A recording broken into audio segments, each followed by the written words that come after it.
Indigenous themes and symbolism in the film Indian Horse. The film Indian Horse, released in 2017, demonstrates the indigenous themes and symbols that were very prominent when the film is set, such as residential schools, hockey, and a theme of indigenous oppression, in a way that helps people to understand the immense challenges indigenous people faced. This movie takes place in northern Ontario in the late 1950s and 60s and follows an Anishinaabe boy named Saul Indian Horse, showing his struggles throughout the movie as he grows older in a time and place that was very unforgiving to First Peoples. The residential school that Saul attends, known in the film as St. Jerome's, is one of many that were in Canada at the time. Throughout the movie, Saul is faced with challenges one after another, the majority of these having to do with society's inability to accept his people and their culture due to racial intolerances, and a theme of indigenous oppression makes itself known.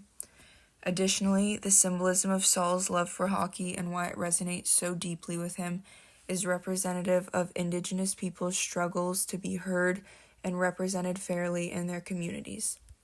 Indian Horse is a tragically beautiful story about how this young boy is forced into a world so unlike the one he grew up in, and the central theme of indigenous oppression and how it affects those involved throughout their lives is a topic that remains relevant today.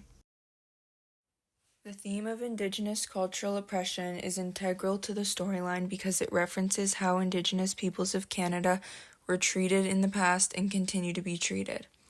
This is shown in the film by including a lengthy segment during which Saul is living in a residential school after being taken from his family and is forced to speak English to try to erase his Indigenous culture from him.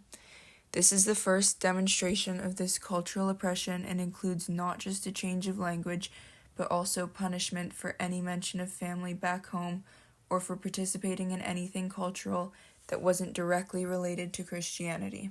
Because of this fear conditioning being used as a tactic to force Western culture on the Indigenous children, many kids committed suicide or were killed by the harsh climate when escape attempts were made, as is shown in the movie when one of the young girls that Saul knows tries to kill herself out of misery from missing home. The way Saul in particular reacts to this cultural oppression is important later on in the film when his trauma resurfaces and he must find a way to move past it, making it the central theme of the film. Circling this theme of Indigenous cultural oppression are the symbols that reappear throughout the film. Perhaps the most important of these symbols is hockey, which Saul discovers at a very young age and becomes a huge part of his life during and after the residential school. Hockey to Saul represents an escape from his troubles and the suffering he's subjected to at school. However, as time goes on, hockey also becomes a symbol of hope for him, as Indigenous hockey teams start to gain more recognition, and it seems to Saul that he could prove his team's worth on the rink if only they could get past the racial discrimination of the people in the stands. This gives him something to work towards, and now in his mind, hockey encompasses a greater purpose.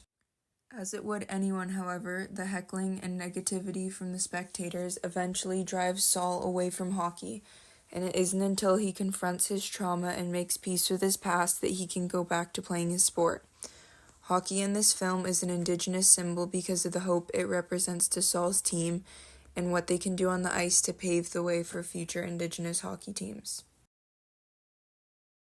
Another symbol in the film that ties into the theme of Indigenous cultural oppression is the cultural genocide of forcing the kids in the residential schools not to speak their native language and to cut their hair.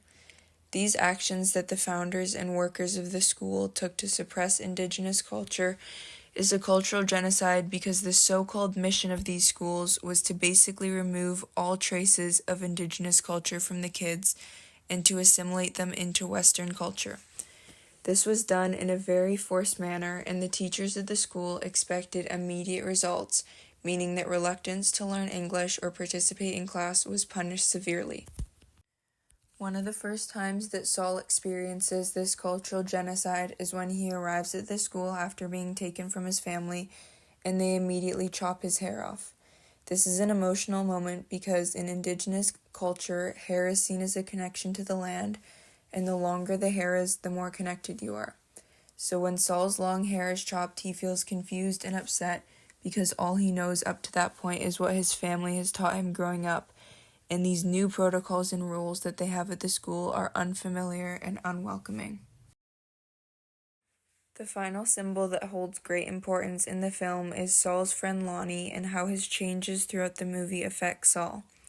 Lonnie and Saul met at the school and became friends quickly. However, Lonnie had struggles adapting to the new environment and was often punished. When Saul is adopted, he has no idea if he'll ever see Lonnie again and does not think of him for many years until he comes across him much later. It's a commonly known Indigenous stereotype that many Indigenous people often become addicted to drugs or alcohol, especially at that time when the horrors of the residential schools were still so fresh. And when Saul stumbles into a dark alley one day and happens upon Lonnie, it's immediately clear that this fate has befallen him as well. Saul is shocked at the dramatic change in his friend since the last time he saw him, all former sparks sufficiently smothered with almost no more will for life. It's not until Saul has experienced his own struggles with substance abuse that he can understand how the lively friend from his youth was reduced to a shell of his former self and start to accept this and move on. Lonnie's transformation is one of the most surprising moments in the film, and because of this serves as a symbol for the trauma caused by the cultural genocide occurring in the schools and how the events that happened there directly impacted those children for generations to come and is still very much relevant in today's world. The Indigenous themes and symbols depicted in Indian Horse effectively show the challenges and struggles that Indigenous people faced and continue to face. Today we can still notice the effects of the cultural genocide of the 20th century, and all over Canada the pieces are still being picked up and wrongdoings atoned for. Much like Lonnie's transformation in the movie, many Indigenous people felt out of place after leaving the residential schools, with knowledge of Western culture but an Indigenous heritage that they were never able to learn about, forced from their families so young. Saul's fight to make hockey a sport that can be enjoyed by all, free of prejudices, is a mirror to the ongoing fight to end racial discrimination and live in a society free of this hatred that was the cause of these problems in the first place. And throughout all of this is the theme of Indigenous cultural oppression, adding an, at times, upsetting tone to the movie and making its message all the more relevant to viewers today, so that we may accept the mistakes made in the past and be educated to create a better future for everyone.